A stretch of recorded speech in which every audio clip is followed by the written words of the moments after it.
Audio Jungle.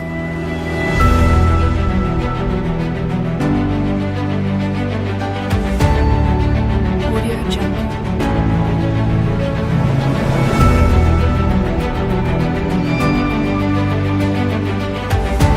Audio Jungle.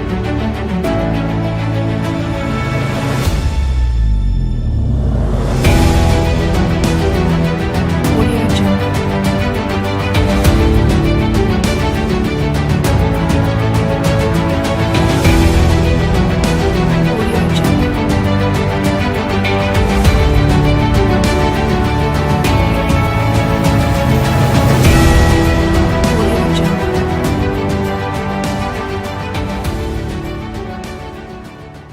Assalamualaikum warahmatullahi wabarakatuh. Perkenalkan, nama saya Yusi Agbi dengan NPM 2021-021114. Di sini saya akan menjelaskan tentang materi cybersecurity dan saya sebagai pemateri pertama. Nah, pertama-tama saya akan membahas tentang latar belakang cybersecurity.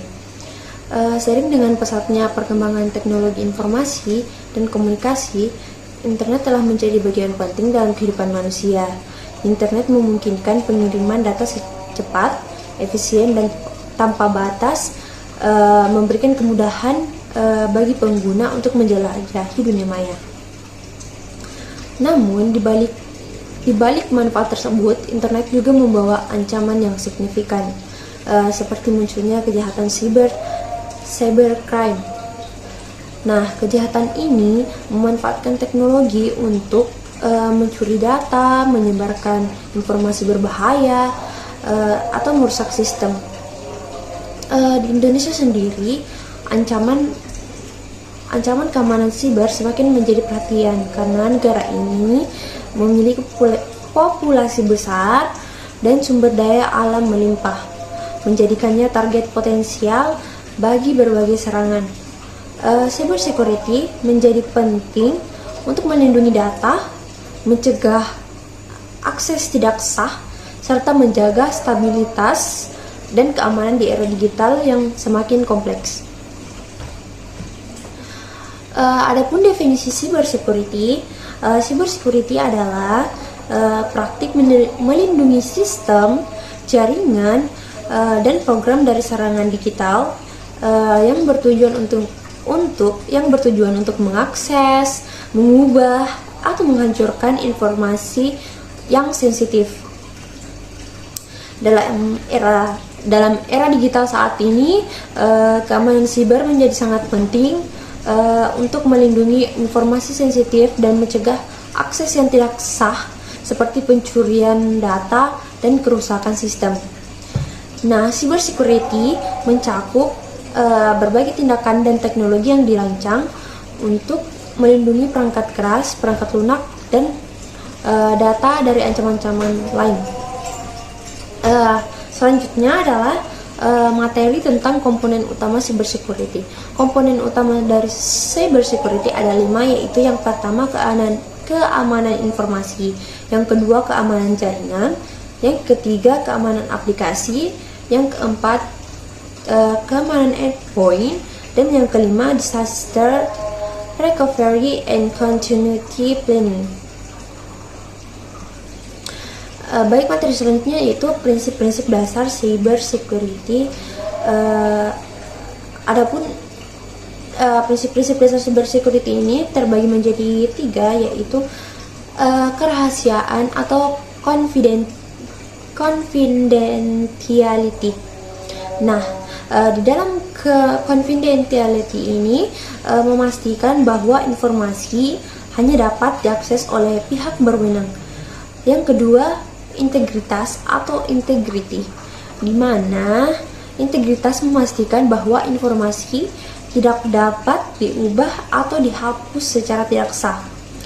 Yang ketiga adalah ketersediaan atau availability, memastikan di mana ketersediaan memastikan bahwa informasi dan sistem dapat diakses dan digunakan oleh pihak yang berwenang ketika dibutuhkan.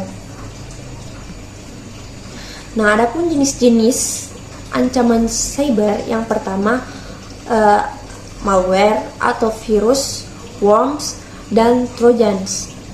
Yang kedua, phishing. Yang ketiga, ransomware. Yang keempat, serangan DDoS atau distributor denial of service. Yang kelima adalah insider threats. Adapun dampak dari serangan cyber, yang pertama adalah kehilangan data, di mana data sensitif atau data berharga bisa hilang atau dicuri, menyebabkan kerugian finansial dan operasional yang signifikan. Yang kedua yaitu kerugian finansial, di mana serangan cyber dapat mengakibatkan kerugian finansial langsung seperti pembayaran tebusan serta biaya pemulihan dan denda regulasi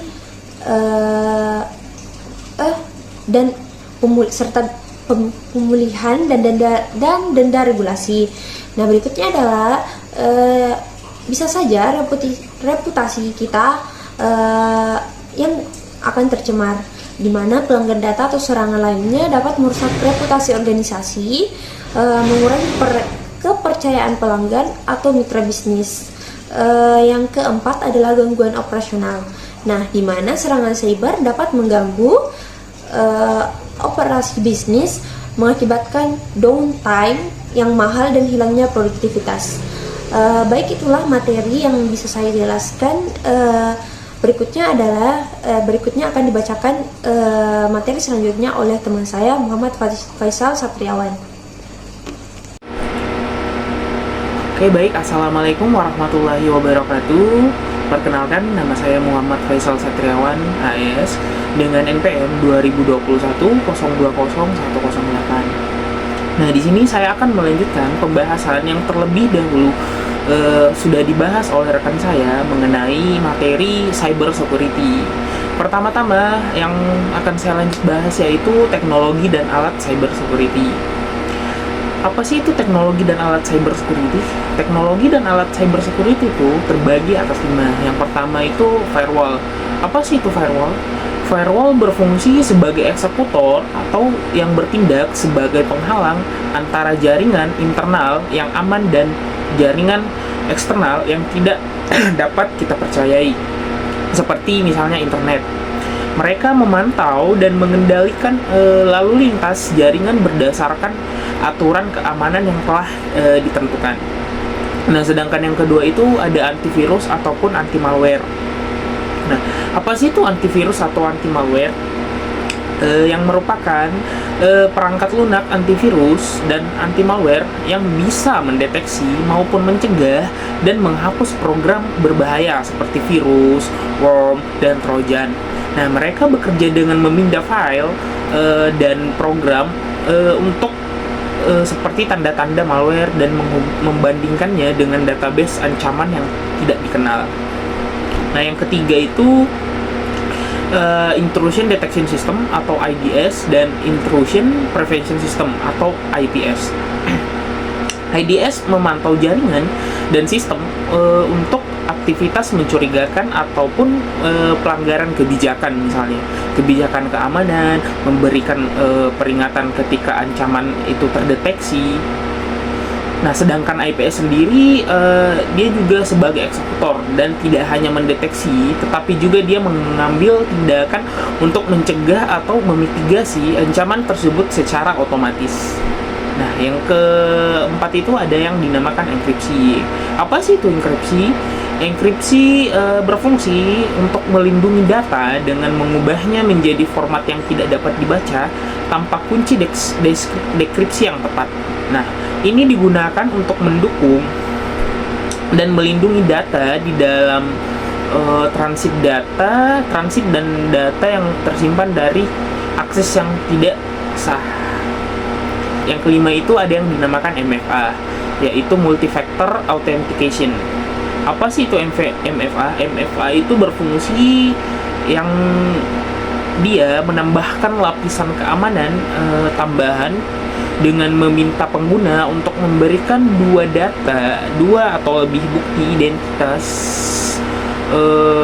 sebelum mendapatkan akses Nah, mungkin MFA itu biasanya mencakup kombinasi dari sesuatu yang pengguna tahu, baik itu kata sandi maupun sesuatu yang mereka miliki seperti kode, token-token keamanan, dan sesuatu yang mereka miliki seperti juga sidik jari atau pengenalan deteksi wajah.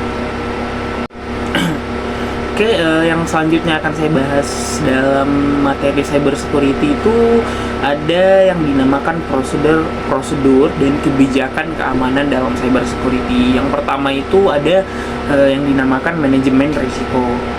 Manajemen risiko melibatkan identifikasi, analisis, dan mitigasi risiko keamanan informasi. Proses ini meliputi organisasi yang misalnya memahami ancaman yang mereka hadapi dan mengembangkan strategi untuk mengurangi risiko tersebut. Nah, yang kedua itu ada yang dinamakan dengan audit dan kepatuhan. Apa sih itu audit dan kepatuhan?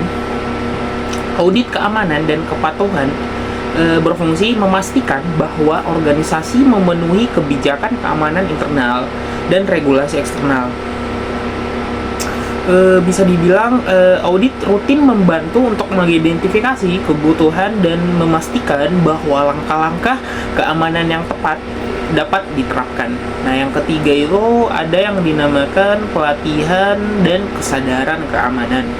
Nah, pelatihan keamanan yang berkelanjutan untuk karyawan sangat penting untuk menguntungkan ataupun mengembangkan kesadaran tentang ancaman cyber dan praktek keamanan terbaik ini dan praktek keamanan terbaik. Nah, ini termasuk bagaimana kita bisa mencegah yang namanya phishing, dan pentingnya juga kata sandi yang kuat dan cara merespons insiden keamanan. Yang keempat itu ada yang dinamakan pengembangan kebijakan keamanan informasi. Kebijakan keamanan informasi menetapkan aturan dan pedoman untuk melindungi aset informasi organisasi. Nah, kebijakan ini biasanya mencakup segala sesuatu mulai dari manajemen akses hingga penanganan individu dan pemulihan bencana. Nah, materi selanjutnya itu membahas tentang regulasi dan kebijakan cyber security itu sendiri. Regulasi dan kebijakan cyber security adalah elemen penting dalam upaya melindungi data dan sistem digital dari berbagai ancaman. Nah, di tingkat internasional seperti regulasi General Data Protection Regulation atau yang biasa disebut dengan singkatan GDPR, yang diterapkan di Uni Eropa berfokus pada perlindungan data pribadi dengan prinsip-prinsip seperti keadilan, transparansi, dan pembatasan penggunaan data. Sedangkan di Amerika Serikat, Cyber Security Information Sharing Act atau yang bisa disingkat CISA memiliki artian seperti mendorong kerjasama antara pemerintah dan sektor swasta untuk berbagi informasi mengenai ancaman siber guna mengurangi risiko serangan.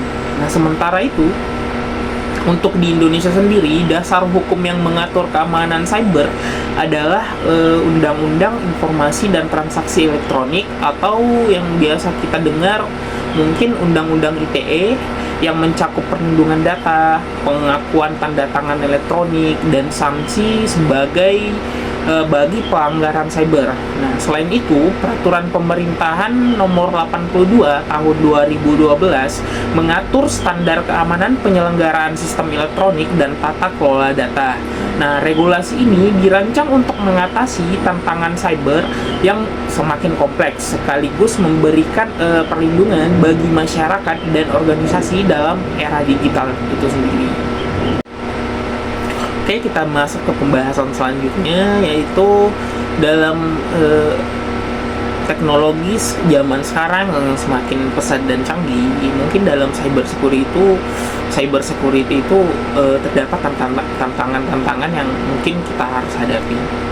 Yang pertama itu evolving threat landscape, yang merupakan ancaman cyber yang mungkin bisa kita bilang terus berkembang dengan teknik dan alat yang semakin canggih.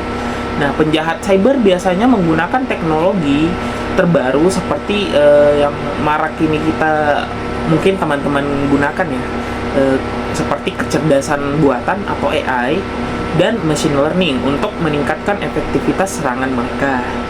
Nah, yang kedua itu keterbatasan sumber daya. Kenapa keterbatasan sumber daya dimasukkan tantangan yang kita harus hadapi dalam perkembangan teknologi pada saat ini? Karena mungkin ada kekurangan tenaga kerja yang terampil dalam bidang keamanan cyber, ataupun bisa kita bilang adanya kesenjangan keterampilan ini yang mungkin bisa menyulitkan organisasi maupun instansi pemerintahan untuk mempekerjakan dan mempertahankan profesionalisme bagi tenaga-tenaga keamanannya yang diperlukan untuk melindungi sistem dan data mereka. Dan yang ketiga itu kompleksitas infrastruktur IT.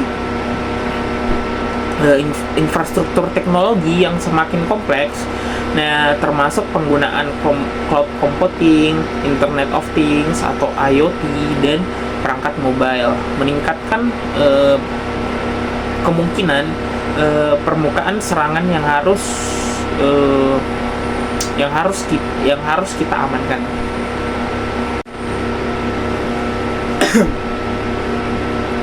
Oke, dalam materi selanjutnya kita melihat ya dalam tren-tren saat ini ataupun tren-tren masa depan yang akan kita bahas, yang akan kita lewati nantinya, itu dalam penggunaan artificial intelligence dan machine learning.